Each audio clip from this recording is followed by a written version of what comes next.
Hello, I'm in America now, and it's very peculiar to be in America when the archetypical American story, the mass shooting, happens. Obviously, it's just happened, and there's not been the assessment, the full assessment of why is this happening.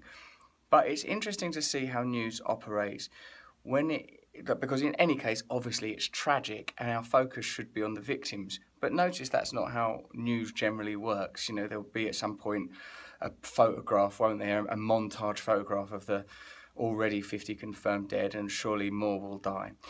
In the case of a Muslim perpetrator, the narrative is unpacked of how this is connected to the ideology of Islam being a terrorist ideology.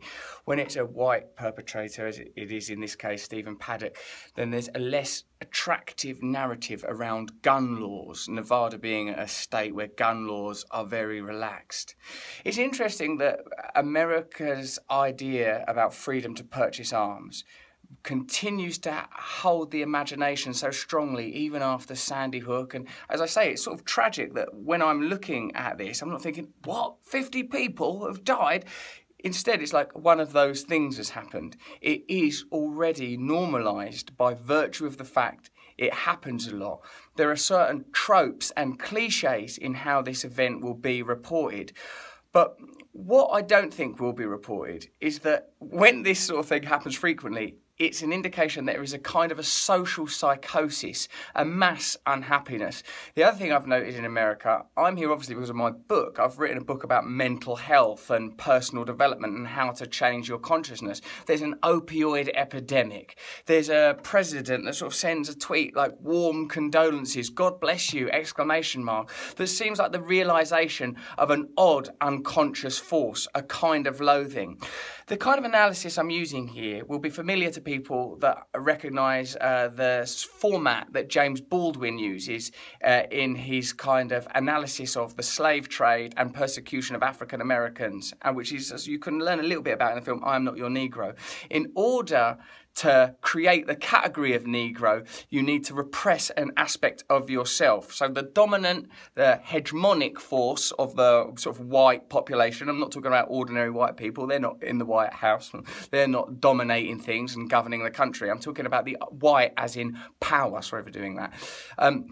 In the terms of that analysis, America needs to create the Negro category in order that, one, you know, for economic reasons, but two, to have the very notion of otherness. Now, when we apply this critical theory to mass shootings, what is it that's not being addressed? What is it that's bubbling up from under the surface in the form of violence of this kind?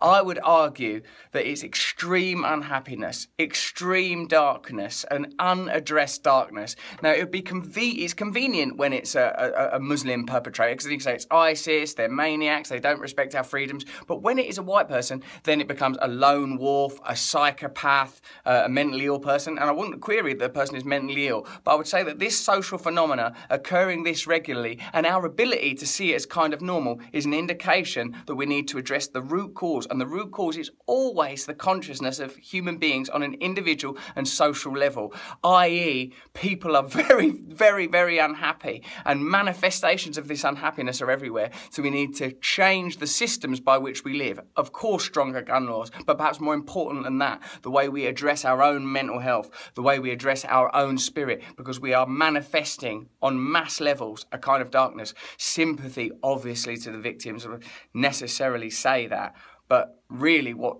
is important, I think, is to prevent this happening, and this won't stop happening unless we change our mentality. That's, well, true news seems like a trite thing to say. It's my analysis of a terrible, terrible situation.